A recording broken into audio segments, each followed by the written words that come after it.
Well, welcome everybody. I have a special guest today, Dr. Kelly Blodgett, who's a biologic dentist from Portland, Oregon, who I had the pleasure of having dinner with last night. He's in Austin. And welcome to the show, Dr. Blodgett. Thank you so much. It's such a pleasure to meet you and to be here. And yeah, having a good time in Austin for sure. Well, we certainly adhere to a lot of the principles that you follow. I do love the practice of biologic dentistry as it relates to a lot of my patients with breast implant illness. Yeah. We see a large number of patients who are on this journey to try to, get things out of their body that are foreign or could be causing inflammation. So in your experience, kind of give us some highlights and tips and tricks for things that you're seeing that can just help us reduce our inflammation overall. Yeah. Great question. I would say that the most obvious that actually gets press is gum disease. Anybody with gum inflammation, if their, gums bleed when they're flossing or brushing, clearly there's an inflammatory process going on there. And the whole dental industry would agree, like, that's a problem. I would say even the medical industry would say, you got to resolve that. What's interesting and doesn't get any press is the risk that I observe with people who get root canals. So teeth that no longer have, like, we've surgically removed the blood supply to this tooth, and it becomes a dead organ that's connected to living bone and gum tissue because of the porosity of the dentin surface of the tooth. It literally soaks microbes in like a dry sponge and becomes this chronic source of microbes getting into your body. And I would say it's probably over the last 10 years of observing people's health improvement once they get these dead teeth out of their mouth. It's like, it's just shocking. I was trained to do root canals in dental school. So it kind of came as a big aha that, these could be such a chronic source of toxicity for people. And you send, because we send every single patient scar capsule off for Mhm. PCR testing. So for the audience, my audience knows this, but for anybody who's listening, polymerase chain reaction just looks at DNA fragments. And there are fragments of bacterial DNA, fungal DNA, mycobacterial DNA. And in our series that will be published soon, of 900 consecutive samples, we're much higher now, but the series looks at 900. It's about 30 to 34% have biofilm. So that's just like Dr. Blodgett mentioned, it's a colonization of microorganisms. And it could be bacterial colonization, it could be fungal colonization, it could be mycobacterial. So in your experience, Dr. Blodgett, in terms of, I talk about biofilm a lot, which is just colony formation of these microbes, like you mentioned. What do you see form on these teeth that no longer have blood supply, like you mentioned? Yeah, so I started sending those out about 7 years ago to a DNA lab in Colorado. And for the sake of clarity, we would expect for the top part of a tooth, the enamel, things like that that are exposed to the mouth, to in fact, be coated in microbes because, we have biofilm from one end of the GI tract to the other. The root system, however, should not have microbes living within that system.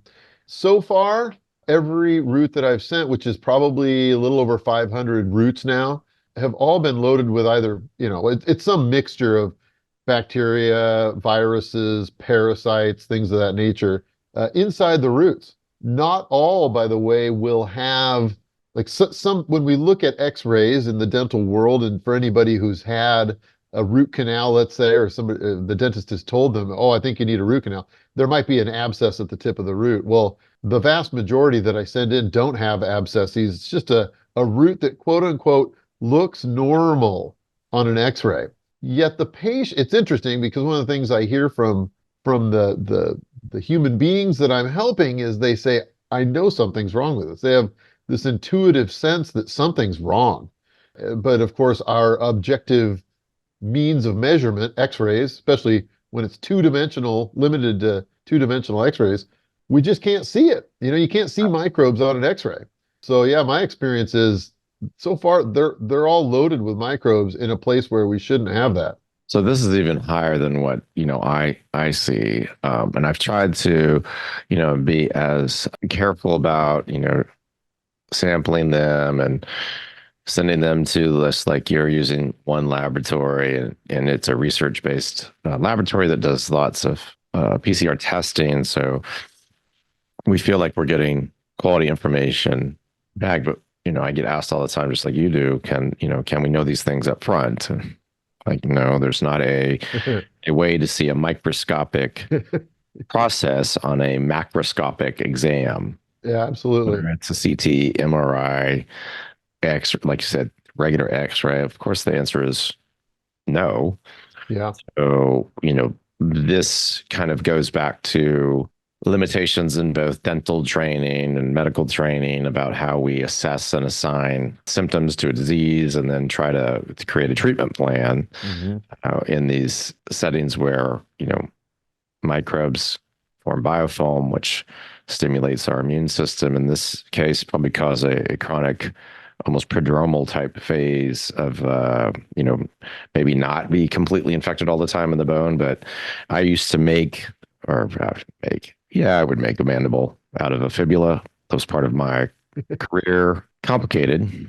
I remember I was getting my board examinations, and they pulled one of my mandible reconstructions for a jaw cancer, and that is a very complicated. As you mentioned, it's the beginning of the GI tract. Lots of microbes. I mean, it's a host, and to get everything to heal with hardware and to get it watertight, sealed up, because they removed part of the tissue or the tongue or both and bone, and there's like it's a lot going on.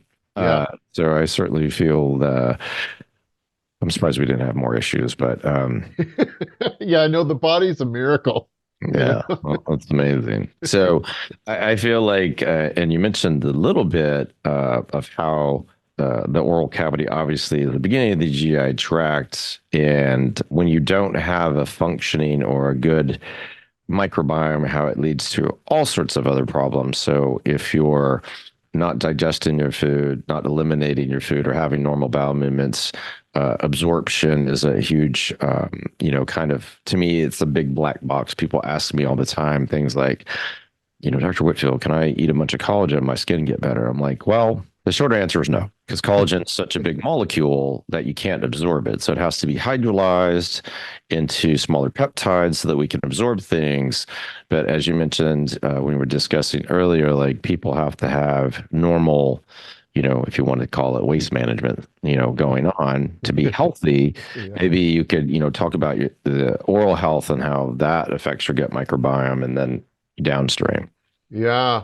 Well, the mouth is it's such an interesting place. I'm so glad you brought that up. And it's not every day I get to talk to somebody who's familiar with reconstructing a mandible, let's say. Like that is, oh my gosh, when I can think about trying to put that together versus a knee, let's say, like there's so much. And of course there's also like the social and functional side of just having teeth. Yeah. How does our smile look? How do our teeth function together? If you're missing them, how on earth are you going to chew your food? I mean, they're not just there for good looks, Right. It helps, of course, but, being able to combine your food with the enzymes that your saliva is naturally designed to give them so you can, in fact, process them in the stomach. It all works together. In terms of oral microbiome management, I mean, we could probably talk for hours on the things that I see that are a normal daily practice for folks these days, whether it's with the best of intentions, right? Like, well, I'm drinking kombucha now because I heard it's good for my gut and probiotics and stuff. And it's like they're sipping on low concentration of acid ongoingly for 6 to 8 hours a day, let's say. And then they're wondering why their teeth are melting. Or something else I see frequently is like multiple metals that have been put in somebody's mouth. It's creating this galvanic, sitting in a salt bath of we call saliva, and wondering why these currents are shifting the ecology in the mouth and making some teeth more prone to breakdown than others, like from an electromagnetic standpoint. And we do this without any we just load people's mouths up with dissimilar metals without ever asking, one, what's the energetic shift going to cause? Two, might this person be sensitive to any of the components of the metals that we're putting in, or the alloys, I should say. So there's so much going on there that we just, as a profession, have closed a blind eye to.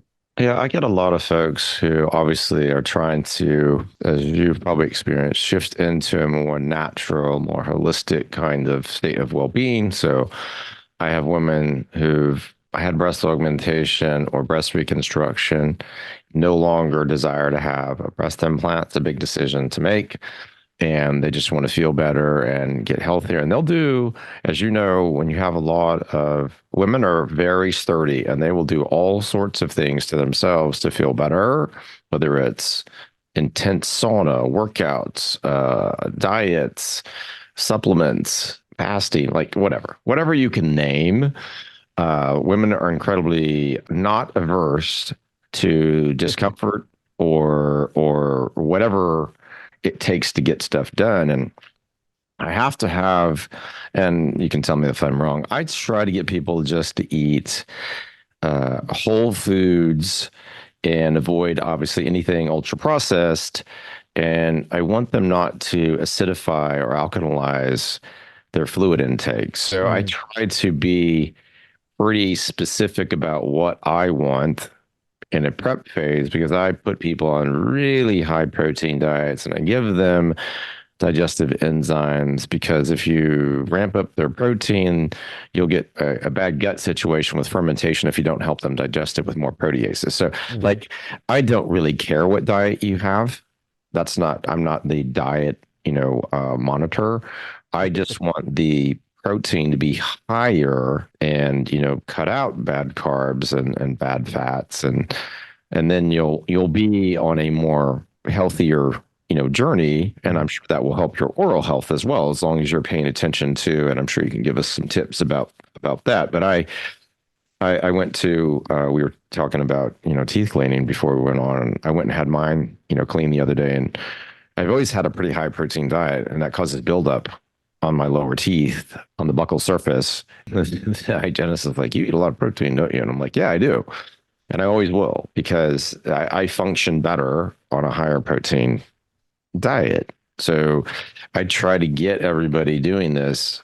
Standard, for everybody listening, standard diet is a gram of protein per kilogram of body weight a day. So if you weigh 150, it's basically 70 grams. So when I ramp it up to 1.5 to 2 to 2.5 grams of protein per kilogram of body weight in a given day. So I'll have like smaller people on 150 grams of protein, and they're struggling, they're like, I have to go, kill a deer or a chicken or eat a whole thing of soy protein or whatever, which we don't want them to do. And we give them little hacks with amino acids and a smoothie with protein in it. There's lots of ways to do that, but maybe speak to like all the different adjustments and concoctions. You already mentioned kombucha, but people do lots of things to their fluid intake, which I'm sure causes problems for you.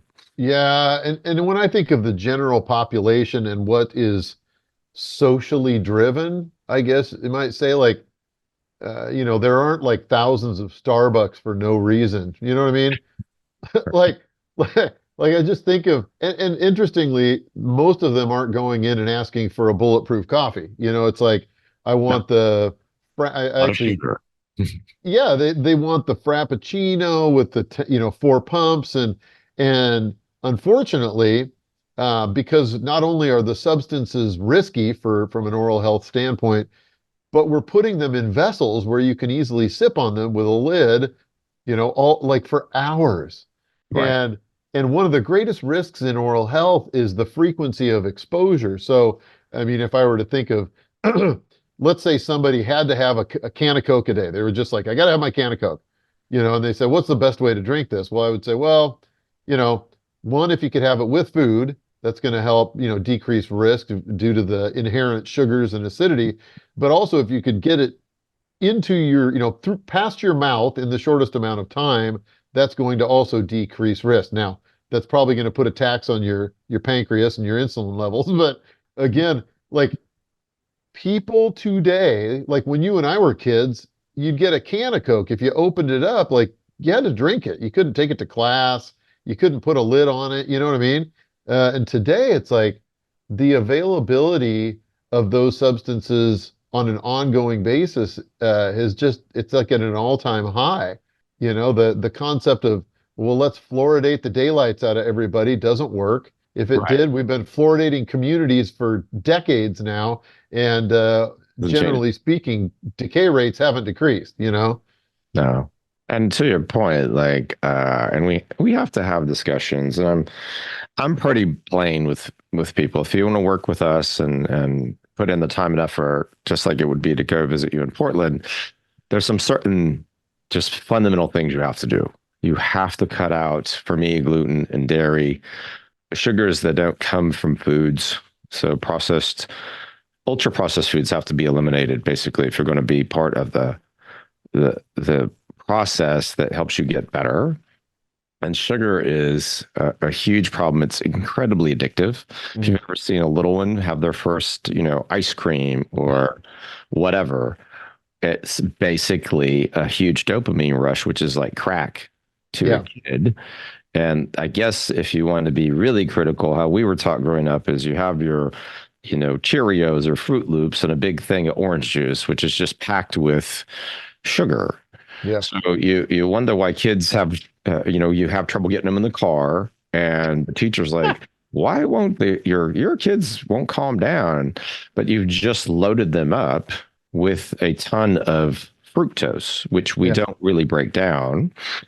And for everybody listening, obviously, glucose is the molecule we normally utilize, and our brains utilize it for energy. That's why, it's the most demanding organ is your brain in terms of energy and mitochondrial function. But if you eat trash and drink trash, your brain will behave like trash. Hmm. So, we try to get people on the right track, from the jump. And certainly, people ask me a lot about their dental health, and should there be an order to this, and we can talk about this. I deal with very, very large surface area devices. So breast implants is spherical, and if it's textured, it's like the topography of the Rockies. So the amount of contact Uh, your body has with it increases as you know. So if it's smooth, it's less contact. If it's textured, more contact, more stimulation to your immune system, more T cell activation. So you get these drivers of an immune response. And there's certain things in the literature that are coming out now that show that the biofilm, around these can be real drivers for immune stimulation, yeah. which makes sense, obviously. So when people try to get me to pin me down, like what order to do things, the order to me is not as important as in the other things that we talk about changing. And then certainly if someone's got really, really bad dental health, they have to get that taken care of. In fact, when we were in surgical training, any cardiac patient, any heart patient who is getting a valve or anything else, or kid getting, a stage of their procedure, you'd have to look in their mouth, and Yeah. you'd cancel them if they had active disease or, like you said, gum inflammation. I don't think everybody understands this, but probably I would say the heart surgeons were the first people I learned this from, because that just was in my training. I ended up working with them a lot initially. And they would say, all right, anytime Susie or Johnny has to go get his, dental stuff done, he has to have amoxicillin, suspension before that Right. appointment. And if you don't, basically, you're going to see their bloodstream with bacteria. It can coat their implant or in their heart, Yeah. and you get endocarditis. Like, this is not rocket science. Like, we've known about this forever, Yeah. Yeah. but somehow we've got to or we've lost our way in terms of thinking about this. But I talked to patients about them. Like, so when I used to place implants for breast reconstruction, all our patients had a standing prescription, through the office for teeth cleaning, because that's how you get Prevotella in your bloodstream. It's very common. I think we're on the same page with how those things can happen. Absolutely. Well, I think you bring up such a good point because, if we look at the standards as dictated to us, the dental people by the American Heart Association. Like absolutely 100% we know that things like heart valves, knee replacements, hip joints, things like you're at risk. Why? Because the same lymphatic drainage and blood supply, feeds those areas as does the mouth. How on earth can we expose people to microbial exposure with root canals and never consider that that is also presenting risk for people? So like, let's say I was, as a matter of fact, just this last week, connecting with a young woman. She's in Mexico currently with her mother. She at a cancer treatment center. The idea is, well, we're going down here to get treatment that's more, holistic in nature, to help her with her breast cancer. And I said, well, if you'd like me to look at her dental x-rays, feel free to send it to me. I'd be happy to give you my opinion. So, they send it to me and she says, yeah, they want to get out her mercury fillings. And I'm like, that sounds like a great idea. And then I noticed, well, one of her teeth has, been treated with a root canal. And so I'm asking her, have they talked to you about taking that root canal out? Because it's a known source of infection. And she's like, yeah, they said it looks fine on the x-ray, so they're going to leave it. My experience is, and I've helped so many people now who have been given diagnoses of, let's say, cancer, which says to me like the body system is out of kilter. It wasn't designed that way necessarily, but because of the things they've been exposed to, like that's likely triggered this event. I've seen so many people when we get the mouth cleaned up, miraculously, like their symptoms of cancer disappear. And I'm like, well, isn't your body designed to heal itself, provided we remove the sources of toxicity, which in the dental world is going to look like, root canals, Right. particularly like, and nowadays, speaking of implants, like in my world, titanium implants for teeth have been around for well more than 50 years now. And they can be wonderful ways to replace teeth, of course. But if that person starts experiencing bone loss due to inflammation, what we call peri-implantitis, inflammation around implants, man, that is, a witch's brew. It's a hot mess, and it's going to go systemic. And for anybody who's, got breast implants or, any joints that might be already prone to inflammation, like there's so much risk involved in that. But sadly, the dental profession just isn't really looking at it that closely. Yeah, I think, and I always try to, and maybe you have similar conversations. I think I've had several discussions, with colleagues, and I try to be very plain about how I look at any chronic inflammatory process. And autoimmune diseases predate implants.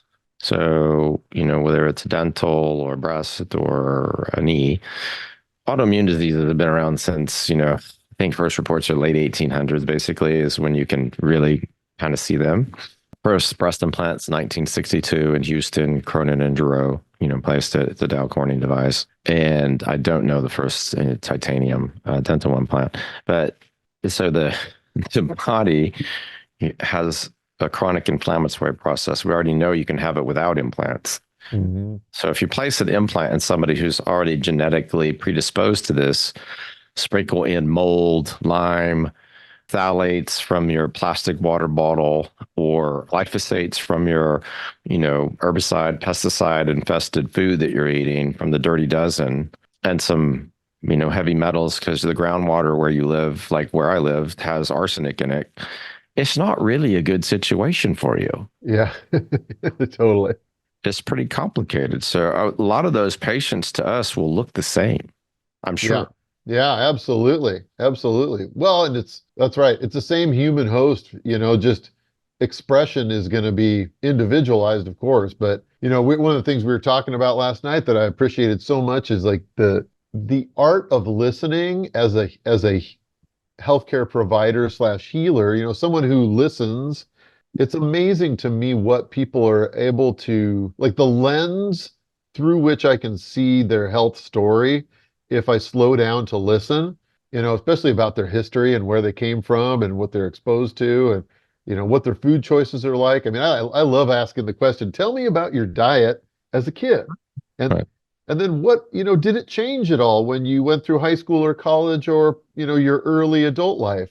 And just listening to that story, it's amazing the things that I can hear and see and about why their body may have made the shifts that it made health wise. It's really cool.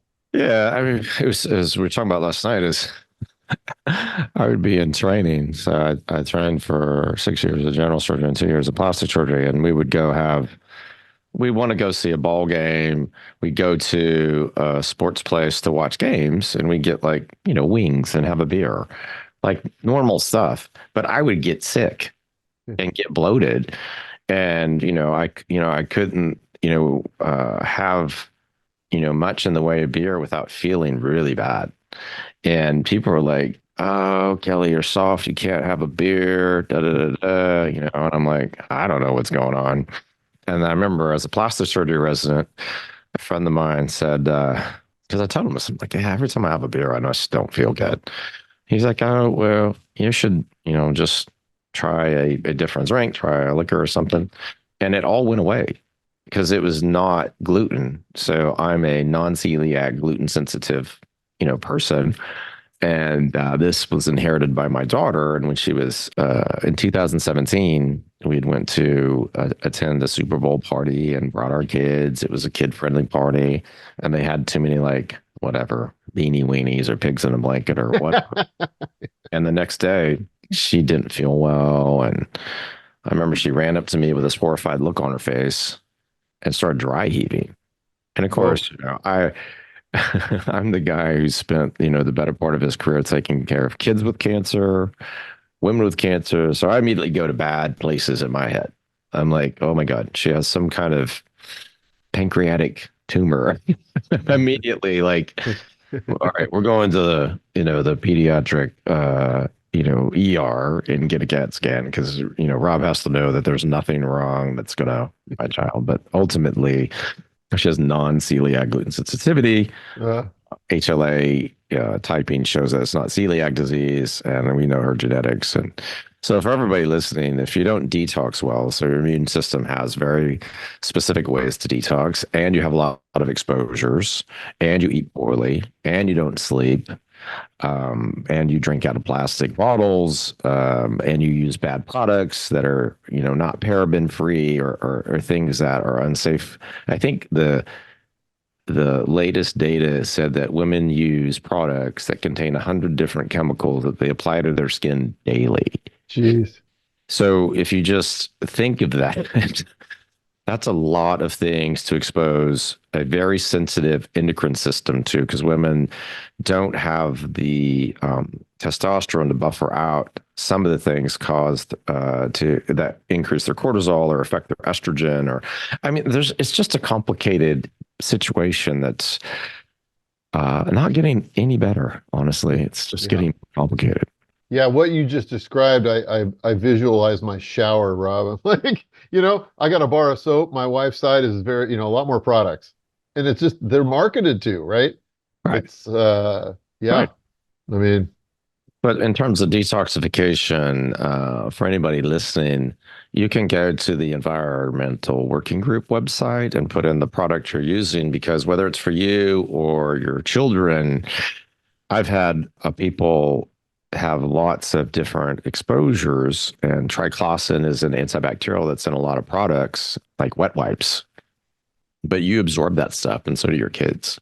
So if you have trouble eliminating it, it's like anything. Like you just have to be aware, and you can control a lot of things. You can control what you put in your mouth, what you eat, and what you drink. You can start right there. Everybody says maybe they can't visit us, you in Portland, me in Austin, but there are certain steps you can take. Listening to us, that starting that way with a better diet, for both your oral health, your gut health, which will affect your gut, brain axis. All of that requires just making a change, a personal choice. From the moment you decide that, you can change that, and you can cause a real health change just by doing those things. totally. Well, and I'm glad you brought up the environmental working group. I mean, I get asked a lot, like, well, what's the best dental toothpaste or whatever? And I'm like, there's no best. My advice is download the Healthy Living app by the Environmental Working Group and just go to your wherever you like to get your products and click on the barcode and figure out like, all right, well, how risky is this stuff? And do I want to make a change? Like there's so many ways you can be empowered to make better decisions, to decrease risk, which, yeah, I'm glad you brought that up. Yeah, and something that I will give some airtime to, and air, no pun intended, is the quality of the air is going down, not up. So, like, you're visiting us from Portland, you're on the coast. I always get a lot of folks with a lot of mold exposures from the coast of our country. And in Texas, we have tons of trouble with mold and cedar and oak and just the air quality in general. When I first moved here, I was having tons of trouble. My wife loves to leave the doors open and let the outside ventilate with the inside, which is for somebody with, sensitivity to mold or cedar or oak is difficult. So we use a lot of air filters. We use the Jasper, which I showed you this morning, Yeah. and it really helps me. Actually, I didn't tell you this, but I started taking it to where I operate. So I'll just take the Jasper with me when I go to the operating room because you're going to be there and you're breathing in and out the whole time, and quality of air matters. I think like everybody's on board with filtered water, but somehow filtered air hasn't made it to the mainstream. Oh, it's so funny. I mean, it just cracks me up because you think about like, yeah, like you might be able to go a few hours without some water, but you're gonna, God willing, you're going to be taking in air, every few seconds. Probably the quality of that's going to matter for sure. Well, just anybody who's like been up in the mountains, whether you're just visiting for a hike or like, it's a very different environment. All things being equal, you're like, the air is very different up here. And when you come down into the city or, an urban area where there's a lot more cars or industry, Yeah, yeah. or, here in Austin, we have lots of preserved areas with lots of cedar and oak. And so people need to understand Austin never gets, or used to never get cold. It would all be very temperate. So there would never be a freeze and stop the pollen. But there's been a couple instances now where there have been, times of the year where it froze in like January, February. But that's why when people come to Austin, they have a lot of difficulties. So somebody who moves here, a lot of people have come from California, obviously, and Oregon and Washington and Florida and Yeah, pick state. you bet. But then they're like, I have allergies. Well, you have to think of it this way. If in fact you didn't use something to filter your water, you'd be drinking a lot more heavy metals in the water, and you could tell the difference in the water. Mm, So you should actually get astute enough to notice the difference in the air. yeah, Because when air is clean, you can tell a difference. And that's what's affecting you when you move here. So like all of my clients, wherever they come from, I tell them like you got to increase the quality of your air.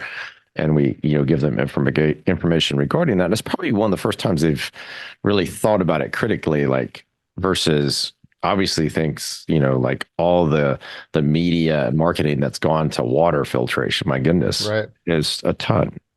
Yeah, I think it was kind of an interesting experience there through COVID for us anyway. Like we had invested in a bunch of IQ Air units back in 2017, 18 and already had them in place and where they're just part of our in a dental environment, right? Like the dental office, most dental practices will be one of the most toxic air exposures Right. you'll find, the aerosols.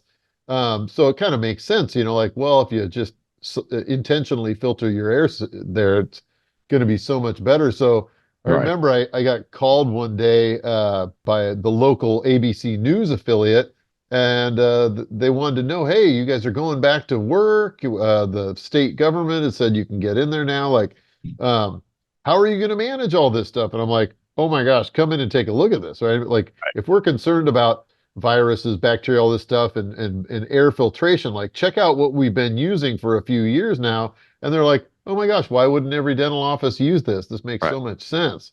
Right. And of course it does. Like every room in our clinic has this stuff in it. It's for which I'm grateful, as is my team, because we're Right. exposed to that stuff all the time. Yeah, you're in the worst possible position as a dental care provider because of the oral cavity and the nasal cavity Yep. right there. Yep. It was not, we talked about it a little bit. COVID was an awful kind of situation, but it led to a lot of changes, and some of them been, very good changes. And thinking about air quality is definitely something that got, top of mind Yeah. during the pandemic for us, where we didn't have, a strategy Mm. about that. And now, I think I have 11 air filters in the office, some, large number, room by room by room, just like you said. And now I'm such a kind of advocate for it. I carry an air filter with me, which is not, we're not talking a small air filter either. When you see it, it's several feet tall. And I hoist it up on my shoulder in the morning when I leave my office and go put it in my car and head to the surgery center and just unload it and bring it in. And I think, for everybody listening, I don't like bad water, so I use an Echo water system wherever I go. So I've had one installed at the surgery center where we operate, and we don't drink bad coffee like Keurig coffee. I don't do any of that. So we brought the same coffee maker. It's a Danish coffee maker, Mocha Master, from the same one we use at our office. We put one over there and we drink Bullet, and I just drink black coffee. The last thing really was just the air. So then I just, basically you can do a lot of things to improve environmentally, your situation, whether it's at home or at work. You just got to actually decide to change and do something about it, because you can. It's not Right. doing what's right is not necessarily what's convenient most of the time. Well, and I think as it relates to kind of making you're bringing up such a perfect point as it relates to dental issues, right? Because when I think of, working with a nutritional therapist, let's say, and they're like, we want you to try X, Y, and Z, and you can make modifications as you go. Uh, Most of what people are experiencing dentistry becomes a permanent fixture. So that filling in your tooth, the crown, the veneer, the root canal, the implant, what have you. So I think it would behoove us as providers to think about, is the person for whom I'm putting this in and permanently installing it, is it something to which I can reasonably think that they would be sensitive, and so for all the listeners out there, for anybody interested in understanding what products work for them and what don't, there's a test that we run for people called BioComp. Like, you do a blood draw. We, send the blood through a process of centrifuging and sending it off to this lab. They will tell us, for all the products on the market currently, which products are least reactive, moderately reactive, or most reactive. And we just try to stick with, those products for any person that are least reactive, because And that's there's no specific to dental. yes, yeah, that test is specific to dental. That's great. What's cool is that it is, compared to 5 years ago, the size of the test has increased by like fivefold. Mhm. Meaning the amount of products that they're able to test has become so large. And as you might expect, like, there are certain products on the market that are way better designed. Um, Oh, it, sure, of course. yeah. And of course, most people tolerate them very well. But the interesting thing, since I started using this, is seeing like, there are, that 1 to 2% of people who aren't going to do well with that product. And they might, they might be better suited to have a different one. So it's really helpful now as a biologically minded dentist to choose materials for people intentionally whenever I can. And Uh, it's like, it might only cost $400 to get the test run. It's not a major investment. no, that's a huge value add to anybody listening. I think, and I had this discussion with Dr. Blodgett last night. People ask me all the time. First of all, I don't place implants anymore, and I never was somebody who placed a lot of implants for a number of reasons, mostly because my career is hinged in performing oncologic reconstruction using microsurgery. It never allowed me the time or the space to have a very large volume of another type of practice, just given the number of hours I spent in the operating room doing microsurgery. But I also had to have discussions with people about cancer reconstruction, and it was very hard. The youngest person I ever had that discussion with was 24. And to have a complex discussion about a device and or tissue reconstruction and its effects, both short-term, intermediate, and long, when the industry defines long-term survival as 5 years, it's not an easy discussion to have with someone who's, young, who just got this really difficult diagnosis, may or may not have good support from family or spouse or a significant other. And then, just like you're trying to educate people to make informed decisions, this allows you to help them make a better informed decision. Absolutely. Yeah, it's spot on. All right. Well, if someone wants to get in touch with Dr. Blodgett or visit him in Portland, I'm going to let him tell you all how to do that. Thank you. Yeah. So I own Blodgett Dental Care in Portland, Oregon. People can find us. My website is www.blodgettdentalcare.com. The best way to reach out to my team, if you're interested in us assessing, what's going on for you and how we can help you optimize your oral health, just reach out to my team. There's a link in the upper right-hand corner that says, connect with us. You just send them a message. My new patient coordinators will be happy to start an email or phone conversation with you, and we'll help you figure out how to optimize your oral health so that the rest of your body can, not be hindered by anything going on in your mouth. Well, it's been a pleasure to have you on. I really have enjoyed this discussion. I think we have a lot of alignment, and I look forward to having you on again in the future. Thank you so much, Dr. Whitfield. Appreciate it.